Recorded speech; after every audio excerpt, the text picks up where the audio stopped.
Ah, good evening, my friends. Welcome back. It's me, Sage, your storyteller and guide through sleepy fantasy journeys. I'm honored you've joined me. I hope the night is treating you well. Tonight, we're going back to Hogwarts for a magical study session. If you haven't already, go ahead and get comfortable. Take a few deep breaths in and out.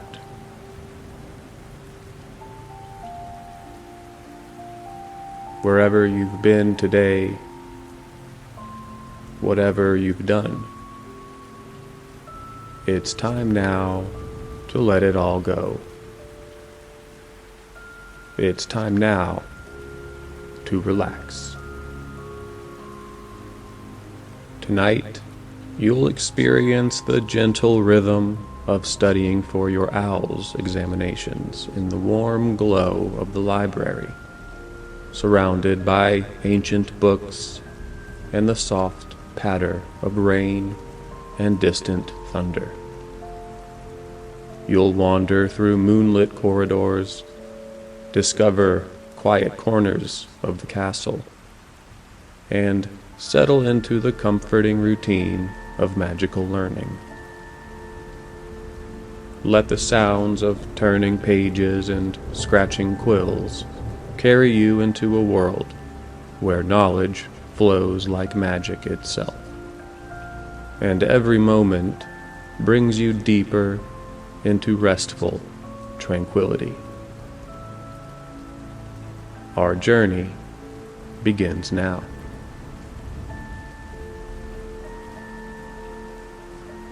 The rain begins as you're sitting by the diamond-paned window in your dormitory, watching the first droplets trace silver paths down the glass.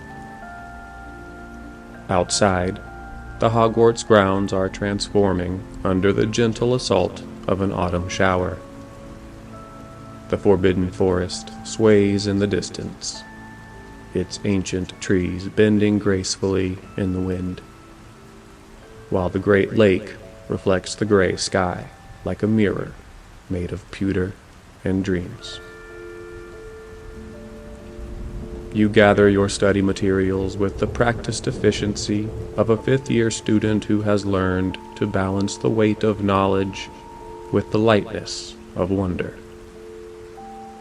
Your copy of the Standard Book of Spells, Grade 5, sits beside Miranda Goshawk's The Standard Book of Spells, Grade 4, both well worn from months of preparation. The leather binding of Magical Theory creaks softly as you stack it with your other textbooks. Your eagle feather quill, a gift from your parents after your 4th year, rests in its case alongside several bottles of ink in varying shades of midnight blue and forest green. The walk to the library takes you through corridors that seem to breathe with centuries of magical learning.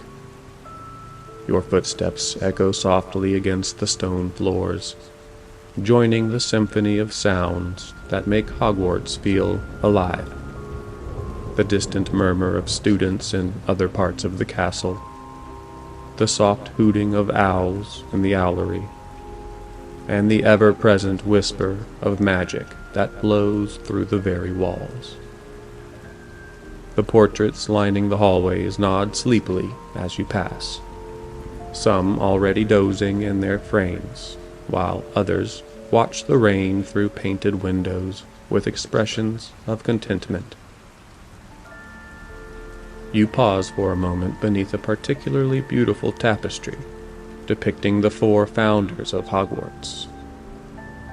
The threads shimmer with an almost imperceptible magic, and in the candlelight, it seems as though Godric Gryffindor's sword gleams with real silver, while Salazar Slytherin's serpent appears to shift and coil ever so slightly. Helga Hufflepuff's cup radiates warmth even in its woven form, and Rowena Ravenclaw's diadem seems to pulse with ancient wisdom. These images have watched over countless students making this same journey toward knowledge, and you feel a profound connection to all who have walked these halls before you. The moving staircases are particularly active tonight, perhaps responding to the energy of the storm outside. You wait patiently as your chosen staircase decides to change direction, carrying you on a brief detour past a window that looks out over the Quidditch pitch. The goalposts stand like sentinels in the rain, and you can almost imagine the excitement of flying through weather like this. The exhilaration of wind and rain against your face as you chase the golden snitch through storm clouds. As you climb the stairs to the library, the scent of old parchment and leather bindings grows stronger, mixing with the faint aroma of beeswax candles and the peculiar smell of magic that clings to ancient spellbooks. The library doors stand open, revealing the warm glow of floating candles that bob gently near the ceiling like earthbound stars. The sound of rain grows more pronounced here, drumming against the tall windows that line the eastern wall. The library at night transforms into something even more magical than its daytime self. Shadows dance between the towering bookshelves, creating mysterious alcoves where knowledge waits to be discovered. The floating candles cast pools of golden light that seem to shift and breathe with the gentle air currents that flow through the vast space. Ancient tomes line the shelves from floor to ceiling, their spines bearing titles in languages both familiar and foreign. Latin texts on advanced transfiguration theory, ancient Greek scrolls on divination practices, and mysterious volumes written in runic scripts that seem to shimmer in the candlelight. You pause near the restricted section, where a heavy rope and stern warning signs guard the most dangerous magical knowledge. Even from here, you can sense the power contained within those forbidden volumes. Books that whisper of dark magic, dangerous curses, and spells that blur the line between life and death. A faint chill emanates from that section, as if the very air around those books has been touched by the shadows they contain. You choose your favorite spot, a table tucked between the Transfiguration section and a towering bookshelf dedicated to advanced potion making. The chair has a worn velvet cushion that has supported countless students through their studies, and the table's surface bears the gentle scars of years of dedicated learning, faint ink stains that tell stories of late-night essays, and the smooth impressions left by countless elbows and books. Someone has carved tiny initials into one corner, barely visible marks that speak to the very human need to leave a trace of one's passage through this temple of knowledge. The view from your table encompasses much of the library's main floor. To your left, tall windows reveal the storm outside, where lightning occasionally illuminates the grounds in dramatic flashes that make the ancient stones of the castle seem to glow from within. Ahead of you stretch row upon row of shelves, creating corridors of knowledge that seem to extend into infinity. The arithmancy section houses volumes filled with magical equations and numerical theories that govern spell construction. The divination area contains crystal balls resting on velvet cushions, star charts that seem to move when you're not looking directly at them, and tea leaves preserved in glass cases, each one representing a moment when the future briefly revealed itself to a skilled practitioner. Opening your Transfiguration textbook, you begin with the fundamental principles of molecular transformation. Professor McGonagall's voice seems to whisper from the pages as you review the 5 principal exceptions to Gamp's law of elemental transfiguration. Food cannot be conjured from nothing, though it can be multiplied if you already have some. Love cannot be manufactured through magic, though many have tried throughout the centuries. Life cannot be created, only sustained or ended. The complexity of these concepts requires careful attention, and you find yourself making detailed notes in the margins, your quill scratching softly against the parchment. The theory of transfiguration fascinates you with its elegant complexity. At its heart lies the principle that magic doesn't truly change one thing into another. Rather, it convinces the universe that something has always been what it appears to become. A desk transformed into a pig doesn't lose its deskness entirely. Instead, the magic creates a temporary reality where the desk has always possessed the potential to be a pig.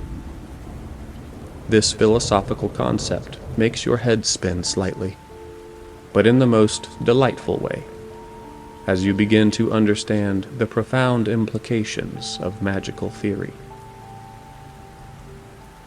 You practice the mental discipline required for successful transfiguration, focusing your thoughts with the precision that Professor McGonagall demands. The visualization must be perfect. Every detail of the intended transformation held clearly in your mind, while simultaneously maintaining your magical intent. You trace the wand movements for basic transformations in the air above your notes. The sharp flick required for Veriverto, the gentle spiral motion for match-to-needle transfigurations, and the complex pattern needed for cross-species switches. The section on Anime Guy captures your imagination completely. The idea that a witch or wizard might transform into an animal form at will represents one of the most advanced forms of transfiguration magic. The process requires years of preparation, including holding a mandrake leaf in one's mouth for an entire month.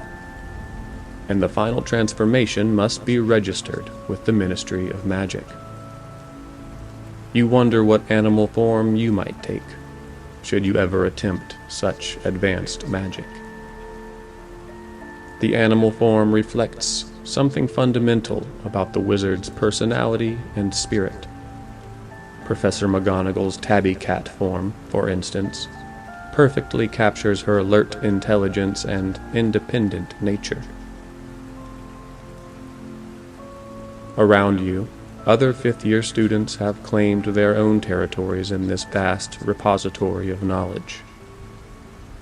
Susan Bones sits near the herbology section, her red hair catching the candlelight as she sketches the root systems of various magical plants. At a table by the windows, Ernie Macmillan practices wand movements for charms, his lips moving silently as he rehearses incantations.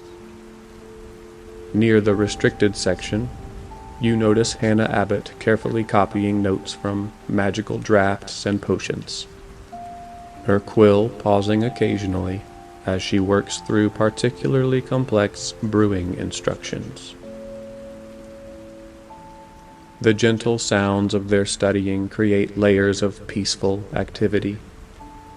The soft whisper of turning pages, the quiet scratch of quills against parchment, the occasional satisfied sigh when a particularly difficult concept finally makes sense, and the subtle rustle of robes as students shift in their chairs. Someone drops a quill, and the small sound echoes briefly before being absorbed by the vast collection of books that surrounds you all. These sounds don't disturb your concentration. Instead, they enhance it, creating a symphony of shared purpose and academic dedication. You notice how each student has developed their own study rituals. Justin Finch Fletchley organizes his notes with military precision, each subject color-coded and arranged in perfect stacks. Padma Patil has surrounded herself with star charts and calculation tools, her astronomy homework spread across 2 tables like a constellation of academic effort. The Ravenclaw students seem particularly focused tonight, their legendary dedication to learning evident in the careful way they handle each text and the intensity with which they absorb every word. The rain continues its gentle percussion against the windows, and you settle deeper into your studies, feeling the profound comfort that comes from being exactly where you belong, surrounded by knowledge, enveloped in magic, and preparing your mind for the challenges ahead while your body relaxes into the peaceful rhythm of learning. The evening deepens around you like a comfortable blanket as you transition from transfiguration to potions. Advanced potion making falls open to a chapter on the precise art of ingredient preparation, and you find yourself absorbed in the intricate details that separate adequate brewing from true mastery. The properties of powdered moonstone fascinate you. How it must be ground counterclockwise during the waning moon to maintain its calming properties, and how the finest particles shimmer with an inner light that speaks to the magic contained within. You make careful notes about the 7 different cuts required for scarab beetles, each one affecting the potion's potency in subtle but crucial ways. The Julian cut for healing drafts, the dice for strengthening solutions, and the precise paper-thin slices needed for the most delicate love potions, though you remind yourself that these are studied for academic purposes only, as true love cannot be manufactured through magical means. The rain has intensified, creating a steady rhythm against the library windows that seems to match the beating of your own heart. Each droplet catches the light from the floating candles before racing down the glass, creating patterns that shift and change like liquid starlight. The sound is deeply soothing, a natural counterpoint to the soft rustling of pages and the gentle scratch of quills that fills the library. Madame Pince moves through the stacks like a benevolent spirit, her presence felt more than seen. Occasionally, you catch a glimpse of her silhouette between the towering bookshelves, ensuring that her precious volumes are being treated with the respect they deserve. She pauses near a first-year student who's struggling with a particularly heavy tome on basic transfiguration, and you see her gently adjust the book's positions to make reading easier. Her dedication to both books and students is legendary, though she shows it in quiet, subtle ways.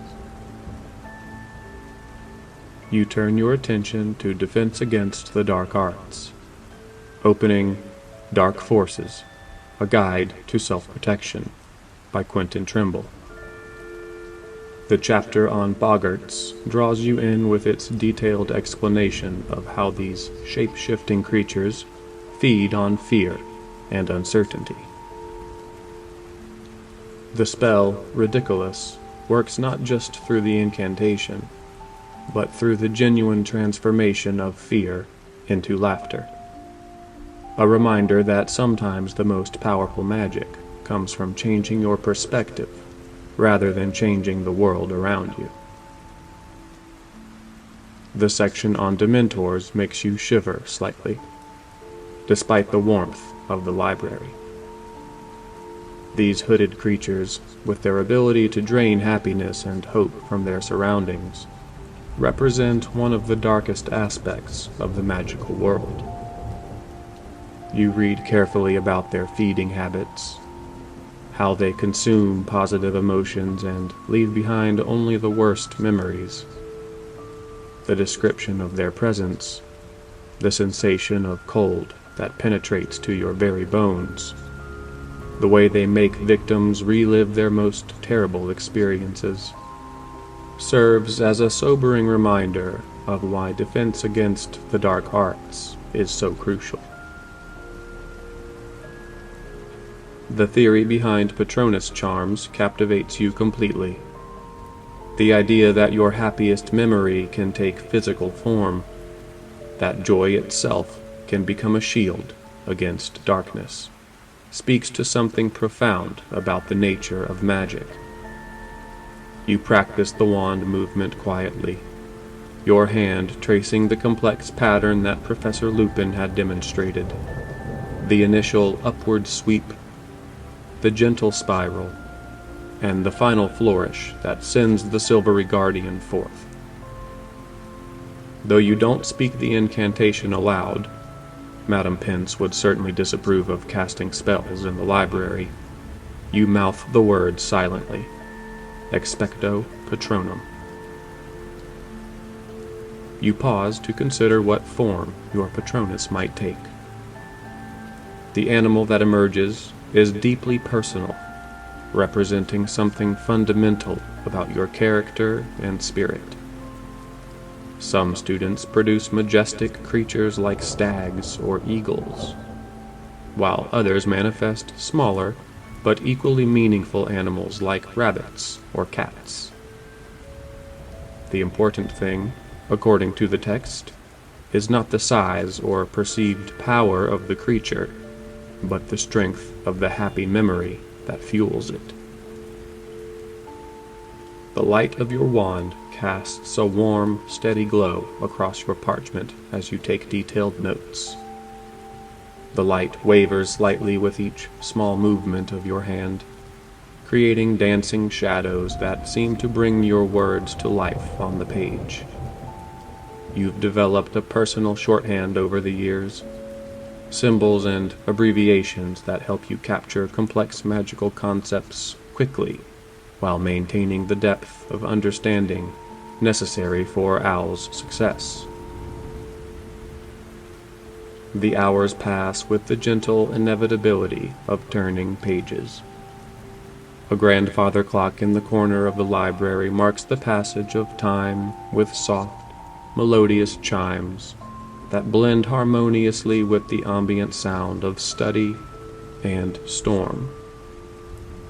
Each hour that passes brings you deeper into your scholarly trance, where the boundary between yourself and the knowledge you're absorbing begins to blur in the most wonderful way. Around you, the library maintains its peaceful atmosphere. A few students have fallen asleep over their books, their breathing deep and regular as they rest their heads on crossed arms. Their peaceful expressions suggest that even in sleep, they're absorbing the magical knowledge that surrounds them. Others continue their quiet studies, creating a community of learning that requires no words, only shared dedication to the pursuit of magical knowledge. You notice the subtle changes that mark the deep night hours in the library. The floating candles burn lower, their flames growing smaller but somehow more intense, casting a warmer and more intimate light across the vast space. The shadows between the shelves deepen and shift, creating the illusion that the books themselves are settling in for the night. Occasionally, you hear the soft thud of a heavy volume closing itself. Some of the more advanced magical texts are enchanted to prevent damage from being left open too long. Madame Pince makes her rounds like a benevolent guardian spirit, her footsteps so quiet they're barely audible against the stone floors. She pauses to adjust a student's posture to prevent neck strain, gently closes a book that's been abandoned open, after carefully marking the reader's place with a proper bookmark, and occasionally whispers a quiet suggestion about additional resources that might be helpful. You pause in your reading to listen to the rain, letting the sound wash over you like a gentle tide. The rhythm is hypnotic, each droplet a small note in a vast symphony of weather and magic. Through the tall windows, you can see the occasional flash of lightning in the distance, illuminating the castle grounds in brief, dramatic moments that reveal the beauty of Hogwarts at night. The whomping willow sways violently in the wind, its branches thrashing against the storm with wild enthusiasm. The great lake reflects the lightning like a mirror made of silver and shadow, its surface disturbed by the rain into countless ripples that catch and scatter the brief illumination.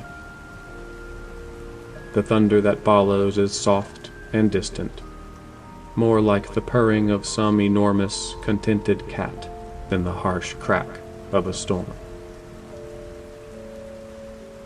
The ancient clock in the library chimes midnight with a soft, melodious tone that seems to rise from the very stones of the castle. You stretch your arms above your head, feeling the pleasant ache of muscles that have been still for too long, and decide that a short walk will refresh your mind for the final hours of study ahead.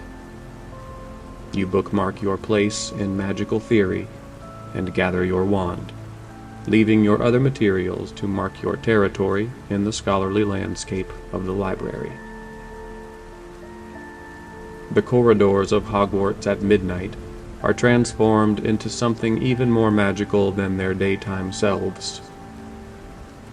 The portraits sleep peacefully in their frames, some snoring softly while others murmur in their dreams.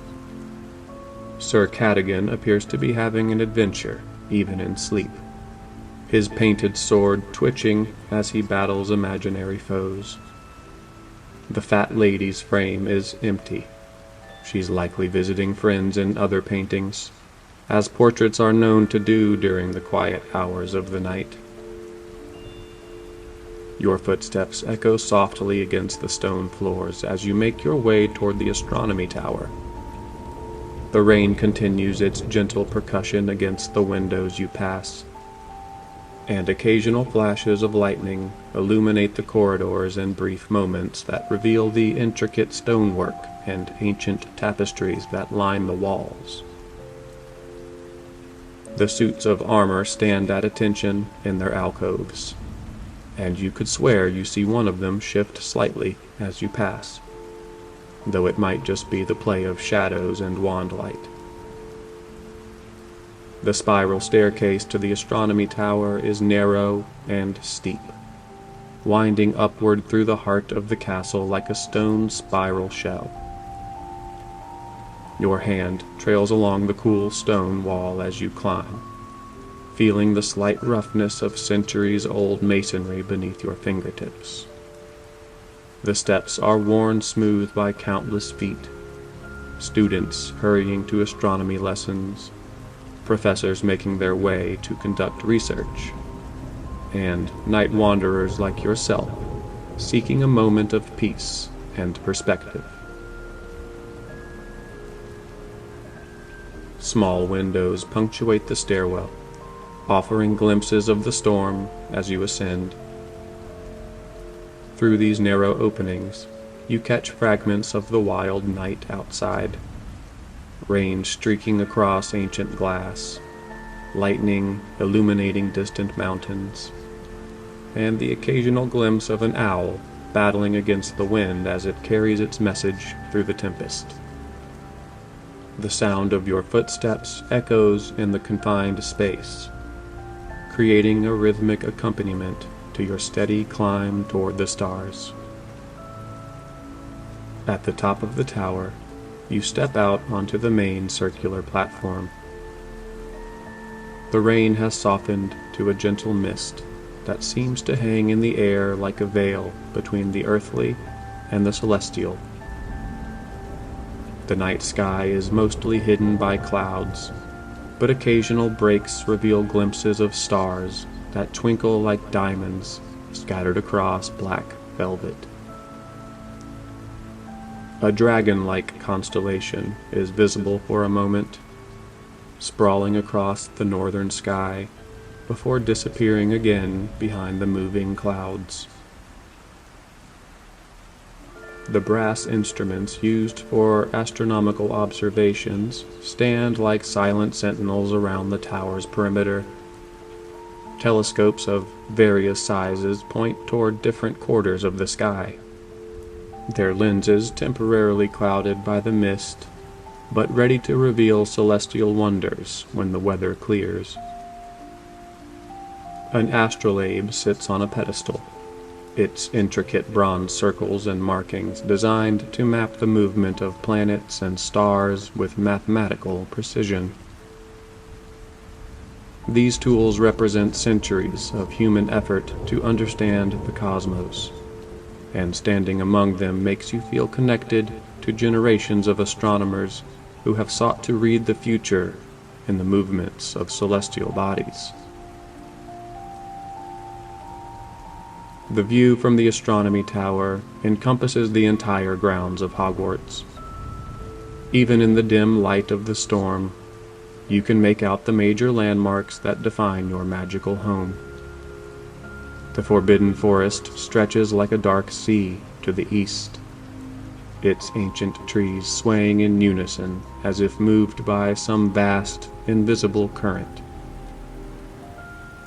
Individual trees occasionally stand out in silhouette against the lightning. The massive oak, where Hagrid sometimes conducts Care of Magical Creatures lessons, the towering pine that marks the entrance to one of the forest's many mysterious paths, and the cluster of silver birches that shimmer like ghostly guardians at the forest's edge.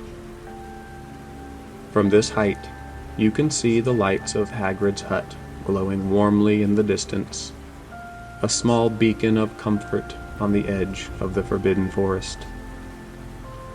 The groundskeeper is likely awake, perhaps reading by his fire or tending to one of his many magical creatures. The thought of his cozy hut, with its overstuffed furniture and constantly boiling kettle, brings a smile to your face. You make your way back down the tower and through the corridors toward the Great Hall, wanting to see the vast space in its nighttime quietude. The enormous doors stand slightly ajar, and you slip inside to find the hall transformed. The 4 house tables are empty, their surfaces gleaming faintly in the light from the few candles that float near the enchanted ceiling. Above you, the magical sky reflects the real weather outside. Clouds drift across the star-studded darkness, and the occasional flash of lightning illuminates the painted heavens. The silence in the great hall is profound, broken only by the distant sound of rain and the soft whisper of your own breathing. You walk between the tables, your footsteps muffled by the ancient stones, and pause at the table where you share your daily meals. The wood is worn smooth by centuries of use, and you can almost feel the warmth of all the students who have sat here before you, sharing food and friendship, and the simple joy of belonging to something larger than themselves. A soft noise from the direction of the kitchens catches your attention, and you see a house elf emerge from a side door, carrying a tray of what appears to be fresh bread for tomorrow's breakfast. The elf notices you and bows politely, his large eyes reflecting the candlelight. "Good evening, young master," he whispers in a voice like rustling leaves. "Studying hard for the big examinations?" he asks. You nod and smile, touched by the kindness in his voice, and he beams before disappearing back into the kitchens to continue his quiet preparations for the day ahead. The walk back to the library fills you with renewed energy and purpose. The brief journey through the sleeping castle has reminded you of the vast community of learning and magic that surrounds you, and you feel ready to dive back into your studies with fresh focus and determination.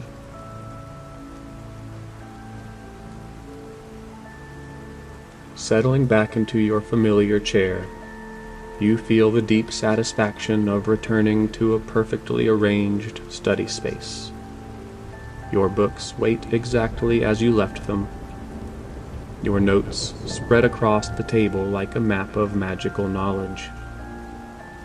The rain has softened to the gentlest of patters against the windows, creating a rhythm so subtle it seems to match your own heartbeat.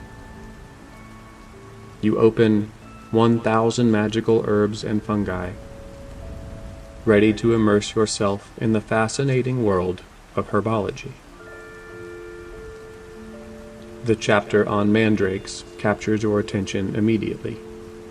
These peculiar plants, with their human-like roots and potentially fatal cries, represent one of the most dangerous yet essential components in magical healing. You make careful notes about the proper handling techniques, the mandatory use of earmuffs, the specific soil conditions required for optimal growth, and the precise timing needed to harvest them when their restorative properties are at their peak. The illustration shows a fully mature mandrake in cross-section, its root system clearly resembling a tiny, sleeping human form. Devil's Snare proves equally fascinating in its deadly simplicity. Professor Sprout's voice seems to echo from the pages as you review the plant's characteristics. It thrives in darkness and dampness, strangles its victims with vine-like tendrils, and retreats from light and warmth. The key to escape, you note carefully, is to remain calm and relaxed rather than struggling. A lesson that applies to many aspects of magical learning and life itself.